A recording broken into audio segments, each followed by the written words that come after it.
Hello everyone, and welcome to SUNUP. I'm Lyndall Stout. The arrival of fall and cooler temperatures means that winter weeds are starting to show up in fields across Oklahoma. For an update on what producers are seeing, we caught up with our new extension weed specialist, Misha Manucheri.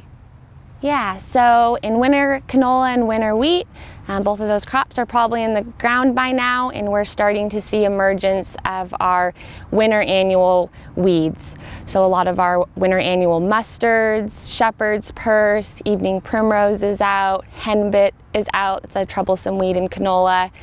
And then in wheat, you could also be seeing some of those broadleafs as well as some of the winter annual grasses. Unfortunately, Italian ryegrass has reared its ugly head and it is out. So yeah, our winter species, our summer annuals, they're starting to senesce, so we shouldn't have to worry about them for too much longer. Okay, and some of those winter weeds are showing up here. Yeah. Tell us what we see here. Yeah, so here we have shepherd's purse. Might not be as easy to identify at the rosette stage. When we see an older plant, it's most easy to distinguish because it has heart-shaped fruits. We are seeing some emergence and some lingering of carpetweed. Henbit is a big one that's out. Henbit right here. Another winter annual. It will have purple flowers when it goes to seed. This is a difficult to control weed. It has a fairly thick cuticle, so it's difficult for us to get some herbicides into the plant. So Palmer amaranth is a summer annual. It is wrapping up its life cycle. However, we are still dealing with it in newly planted winter crops, and we'll probably see it again when we get closer to harvest as it starts its new life cycle. It's a really troublesome crop. It produces a lot of seed. If we let it go to seed, we're going to have issues with it. It's fairly drought tolerant, so it doesn't need much to survive. We have a lot of issues across the southeast, in the mid-south, and even into the west, dealing with resistance. So glyphosate isn't as effective on Palmer amaranth as it once was. As far as getting out some treatments and controlling it, an early post application, again, as temperatures start to cool, we shouldn't have to be worried about it. And then when we get into harvest, some kind of harvest aid would be beneficial. We also have some winter annual grasses, volunteer winter wheat, Italian ryegrass, some of our bromes. Those are coming up as well. Do you think we're going to see more weeds because it has been moist this summer and early fall? Yeah, there is moisture in the ground, and I think with these warmer temperatures into the fall, we are seeing some emergence. Just from this weekend, I didn't see a lot of this wheat to the left up, and then all of a sudden on Monday it was half an inch tall. So conditions are right for germination. Okay. What kind of advice do you have for producers this time of year? And I know some people are kind of weighing the decision of whether to treat weeds or not, given the price of wheat, right? Yes, that's a good point. Obviously, if we don't have the funds, we're going to be a little bit hesitant if we're not getting that money out of the system. If a grower hasn't put down a pre-plant or a pre-emergence application, I do recommend an early post. If you're going to put out a post application at all, it's going to be better to target those weeds when they're small. We're not going to get as good of control when we have weeds this high. Try and think about the future. Try and be thinking about wheat prices next year or that even the following year. Anything we can do now to manage those seed banks and those weed populations is going to help us out in better wheat price years. And then guidance for fields that are fallow right now, same kind of thing? Yep, fallow, so putting down some burn down treatments. We can put down some herbicides that have residual activity so we don't have to be out there, but be cautious if you are putting down a residual as far as what crop you're going to plant next. You don't want to have any injury. Now you and the team are gearing up for an event right here at this research plot, correct? Tell us about that. So Dr. Marburger, Dr. Lofton, and Dr. Long and I are going to put on a herbicide symptomology clinic here, and we're going to showcase different herbicides options, both pre-emergence and post-emergence. So showing growers what you can spray in your crop, and then also showing what not to spray, which is important. Okay, and tell us when and where and all those details. It will be here at the Stillwater Agronomy Farm down here at the Cow Creek bottom. We'll be on Friday, November 4th, and we will start officially at 9, but we'll have coffee and donuts at 8:30. Okay, Misha Manicherry, our new weed extension specialist here at Oklahoma State. We'll see you again soon. Thank you very much. And for more information on the clinic, go to sunup.okstate.edu.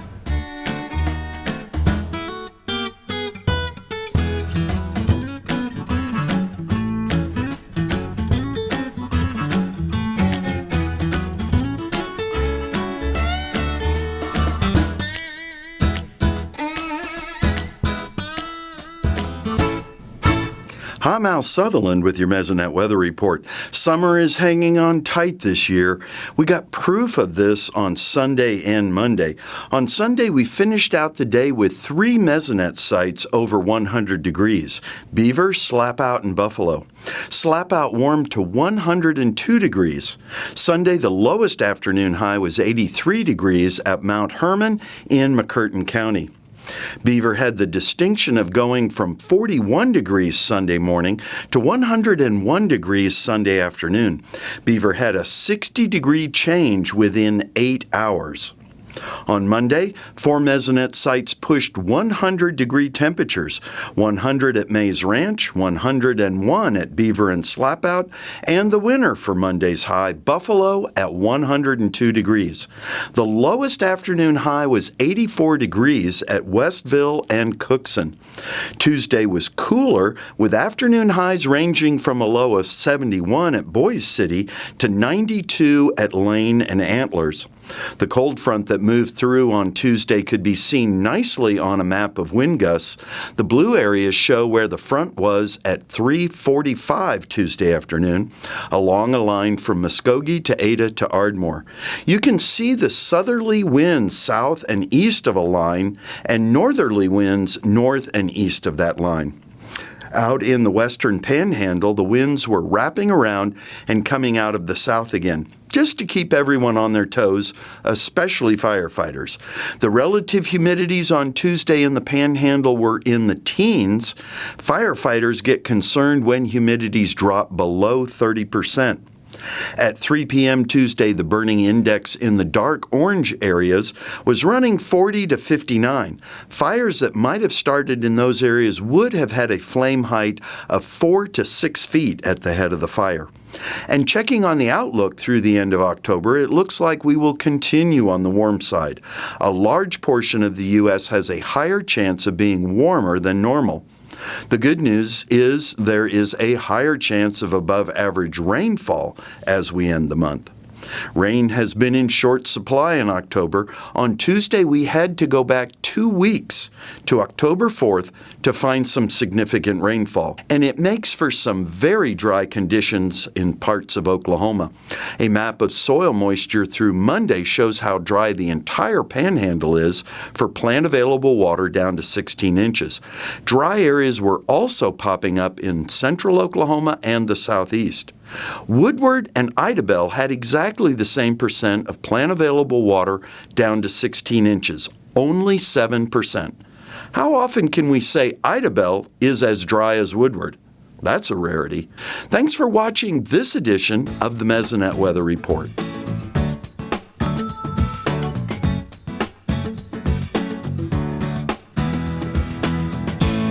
On Friday, Kim Anderson spoke at the Rural Economic Outlook Conference. And Kim, what were you talking about with producers? We were looking at wheat, canola, corn, grain sorghum, and soybean cost and return for the 2017 crop. I can only imagine that cost of return on wheat. Let's just jump in there. Let's start with wheat. Well, wheat is the worst of all these crops. You look at the average price over the last 9 years, it's been about $6. Of course, the current price is around $2.80. The variable cost, we've got anywhere from $150 to $190 an acre. So you take the midpoint at 170, say a 35 bushel yield, that gives you a break-even price $4.86 a bushel. Now, if you can increase that yield by 5 bushels to 40, it lowers that break even down to 4 1/4. Right now, the market's predicting a price for June, July of next year for $3.60. That's $1.26 per bushel loss. For 35 bushel wheat, or $44 an acre, or if you can get it up to 40, you're only losing $23 an acre. An acre. Okay, so let's switch commodities now. Let's look at canola. Well, canola looks a little better than wheat. You look at the average price, and that's a tough thing to do because for 11, 12, and 13, you had a $12 and $13 price, which I think was inflated to get the canola planted in Oklahoma and established. I'd say our average is running somewhere around $8 a bushel. Our variable cost per acre anywhere from $205 to $245. So let's use $225. A 30 bushel average would give you a break-even price of $7.50. If you can get it up to 35 bushels an acre, it gets that break-even down to $6.42. Right now, you look at the Winnipeg ice contract for canola, I think you can back it off to Oklahoma to about $6.50 a bushel. So what you're doing is you're losing a dime or a dollar a bushel, or $30 an acre. If you can get that to yield up to 35, then you're making 8 cents a bushel, or $2.80 an acre. All of this while cleaning up your wheat ground for next year. There is that benefit of cleaning up wheat ground for next year from canola, and so you could add that to that return, and especially if you can get that 35 bushel yield. Okay, so let's talk corn in Oklahoma. Corn's the only one that looks like it's got a profit in it. Average price, you look at 9 through 16 is $4.25. I think that's a little high. If you could take that price on back, it's probably closer to $3.94. A variable cost or out-of-pocket cost $230 an acre to $260. So let's say use $245, the midpoint. At 80 bushel yield, your break-even is $3.06. At 100 bushels an acre, you've got $2.45. At 80 bushels, you're making 14 cents a bushel, or $11.20 an acre. If you can get it up to 100, you're making 75 cents a bushel, or $75 an acre. In years past, there's been some excitement about sorghum. How's it look for 17? Sorghum doesn't look as good as corn. You can look at it, the average price over the last 8 or 9 years, around $4.18. The out-of-pocket cost anywhere from $190 to $230 an acre. So let's just use $210. At 70 bushel yield, you've got $3 break even. At 80 bushel yields, you've got $2.62 break even. The market right now is predicting $2.90. So you're looking at a 10-cent loss with 70 bushels, or you're looking at a 28-cent gain with 80 bushels, or that's losing $7 an acre to making $22.40. So basically, producers need to produce the best crop they can. Yield is important. If they can keep that cost down and that yield high, they dramatically increase the odds of making a profit. Okay, thank you much. Kim Anderson, Grain Marketing Specialist here at Oklahoma State University.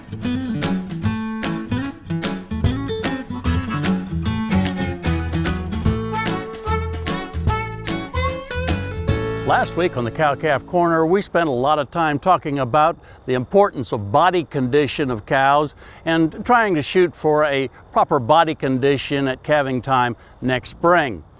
Getting between now and next spring as efficiently as possible is very, very important to the bottom line of any cow herd. And part of that efficiency has got to be knowing what's in the hay that we're going to feed this winter. The differences in hay quality greatly affect the kind and the amount of supplement that we would be feeding to these cows to maintain them and perhaps in some cases gain a little body condition as they go through the winter. Take a look at this particular graphic as we've got 3 different qualities of grass hay fed to 1,100-pound beef cows in different stages of production, and then match it up with the amount of a high protein supplement that they need to meet their protein requirements, depending upon the hay quality. If we have some real low quality grass hay that's only about 4% crude protein, you can see that a dry cow gestating at this time of the year needs about 2.2 pounds of that high protein supplement in order to meet her needs. But if she's getting a higher quality hay, such as a 6% crude protein hay, you can cut that in half, and 1.1 pounds of a 40% crude protein supplement will take care of her needs. And if there's some real good grass hay, 8% or greater, then it itself will meet the protein needs of that dry cow. As we get into later gestation, closer to calving time, then her protein requirements go up just a little bit.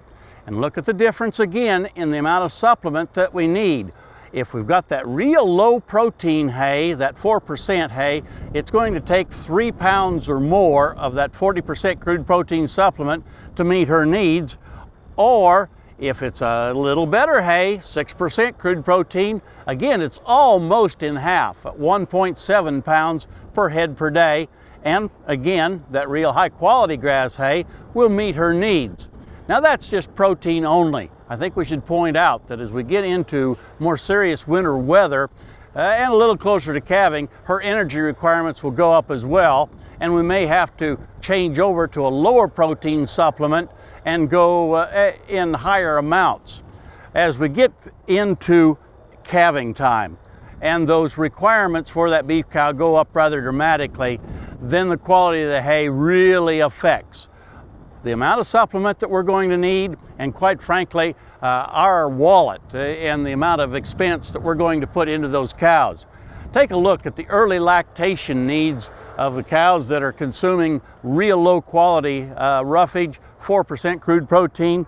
Just to meet her protein needs, it's going to take 4.7 pounds of a 40% crude protein supplement, as compared to 3.3 pounds if she's consuming higher quality 6% crude protein hay. Then when we get over to that high quality hay, she still probably needs a little extra protein, 1.5 pounds per head per day. But here I really want to stress that this doesn't meet just the energy needs of those cows.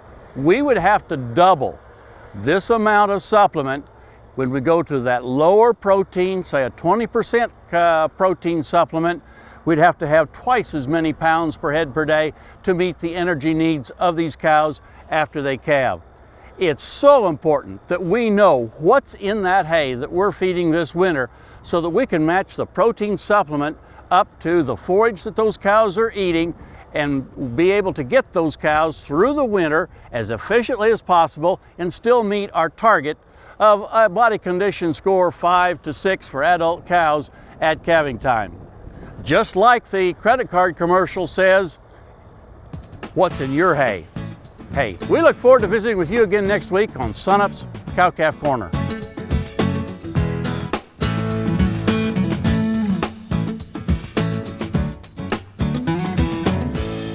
The USDA recently released some world meat market numbers, and Daryl, let's talk about some of the major players in those numbers. Well, when we look at trade of beef on a global scale, you know, the last couple of years, India has actually been the largest beef exporting country in the world. For 2016, they've revised their estimates a little bit, and so they're showing India just about tied with Brazil. Brazil's actually coming back a little bit and maybe a little bit ahead of them, but they're both very large players as we look ahead to 2017. Now, there was some recent news about exports with Brazil here recently. As far as the U.S. and Brazil, we have a new agreement that for the first time in a number of years, Brazil can export fresh or frozen beef to the U.S. And so, you know, there's been a lot of talk about that and what really that represents. It's not a major factor in the U.S. In that Brazil has to compete for a minor component of the meat export quota or meat import quota that's available, and so it may simply substitute for some of the cooked product they've been sending here and so on. But it's one more of those changes, one of those dynamics in the global markets that will grow over time. And one specific area in that is the fresh meat markets, correct? That's right. That's what this agreement allows is fresh or frozen meat for the first time to come in from Brazil, and it allows us to export potentially some fresh beef to Brazil as well. And another player in the markets, in the world markets, is China. You know, probably the most dramatic change going on in global meat markets, or global beef markets in particular, is China. China was never a player in global markets as either an importer or an exporter until very recently, but in the last 3 or 4 years has increased their imports dramatically. They are the #2 importing country for beef right now, behind the U.S., as U.S. is the largest. But at the pace they're going, if it continues another 2-3 years, China may be the biggest beef importing country in the world. Well, I was going to ask you about that. Is this just the beginning of a larger relationship with China? Well, in terms of the U.S., we don't currently have official access, although recently the Chinese government has announced that they are going to start the process of allowing U.S. fresh meat into China. We don't have that yet. We don't know the details of what will be required for that access. So we really don't know sort of how fast it will come online. But, you know, because of what's going on in China in general, there's quite a bit of potential for the U.S. over time as a result of this. Okay, thank you much, Daryl Peel, Livestock Marketing Specialist here at Oklahoma State University.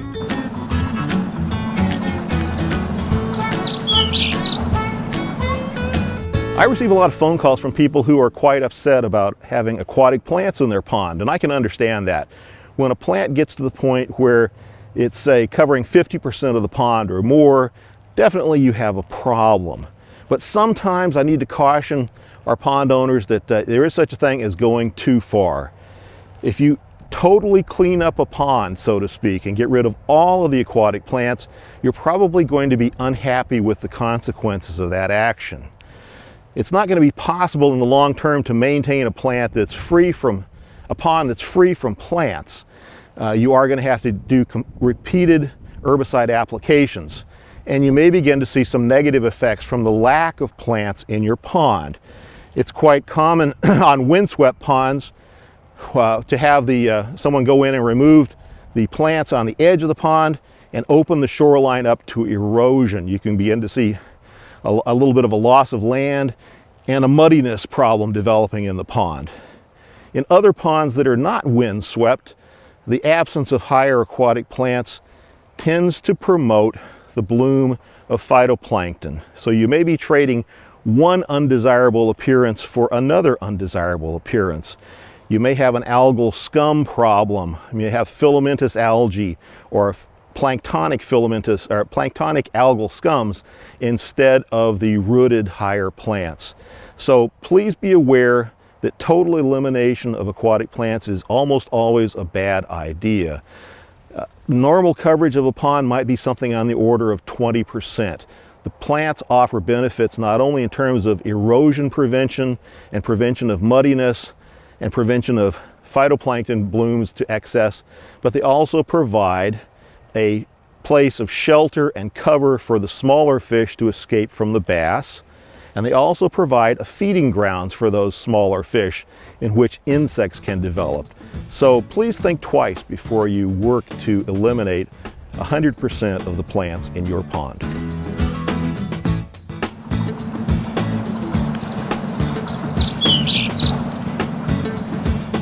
To Custer County now, and a new dramatic approach to teaching 4-H public speaking skills. SUNUP's Dave Deacon takes us to Weatherford. It's about Anne, who's an orphan, and she gets adopted by Marilla and Matthew, but they really wanted a boy instead. And so Anne kind of has a fit about it.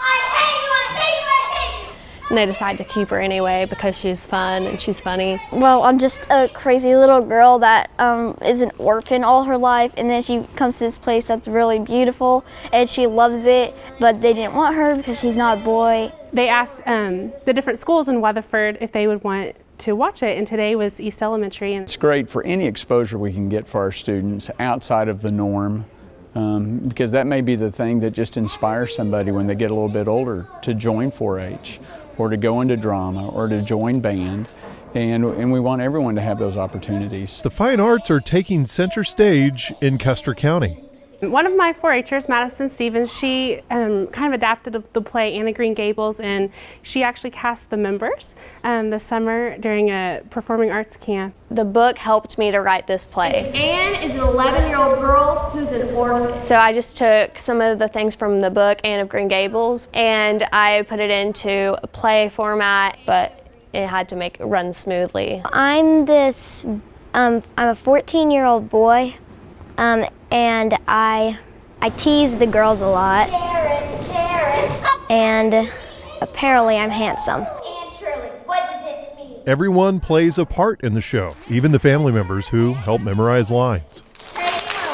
Yes, I was a part of that, and my wife as well, and we became actors as well, and my daughter's involved, and we were new to Weatherford last year, and if you'd have told me last year that she would be acting in front of her peers a year later, I wouldn't have believed you. But it's really helped her bring out her confidence and not afraid to show who she is. Although she's not officially in 4-H yet, Abby is excited about the different opportunities it offers. I'm going to be in the horse club, or I kind of am in the horse club, sort of. And I'm going to do the performing arts. I have done a cooking showdown. I have done a show thing where you like make stuff and you show them.